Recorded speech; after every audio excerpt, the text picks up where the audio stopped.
میں وہ واقعہ پیش کر دوں کہ جب پہلی مرتبہ حضرت موسیٰ سے بات ہوئی، حضرت موسیٰ فرعون کو غرق کر چکے ہیں اور اب جا رہے ہیں حضرت شعیب کی طرف.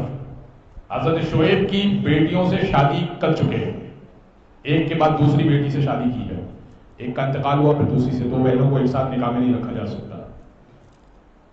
اور کیونکہ حضرت شعیب کی بیٹی نے حضرت موسیٰ کو پسند کیا تھا، لہٰذا حضرت شعیب نے کہا کہ آپ میری بیٹی سے نکاح کر لیجیے.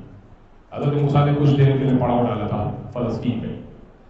اب وہاں سے لے کر چلے ہیں اور اب راستے میں بیابان سے گزر رہے ہیں اور وادی ذی طویٰ سے گزرے.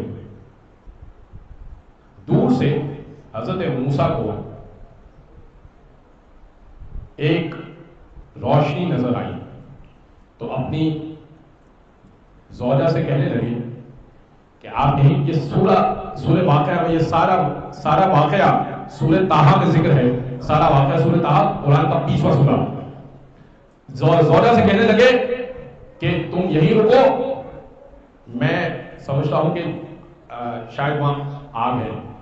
انی آنست نارا، میں محسوس کرتا ہوں کہ وہاں پر آگ کا کوئی انتظام ہے تو میں آگ جلا کر آتا ہوں. تو حضرت موسیٰ چلے تو اب دیکھا کہ ایک غار ہے جس سے ایک روشنی نکل رہی ہے، نور نکل رہا ہے.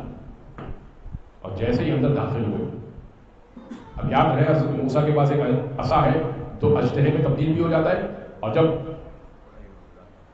پانی پر مارتے ہیں تو راستہ بن جاتا ہے. تو جیسے ہی اندر داخل ہوئے غار میں دیکھنے کے لیے یہ نور کیوں نکل رہا ہے تو آواز آئی، وہاں سے غار سے آواز آئی، فَخْلَعْنَ عَلَيْكَ إِنَّكَ بِالْوَادِ الْمُقَدَّسِ ذِي طُوَىٰ.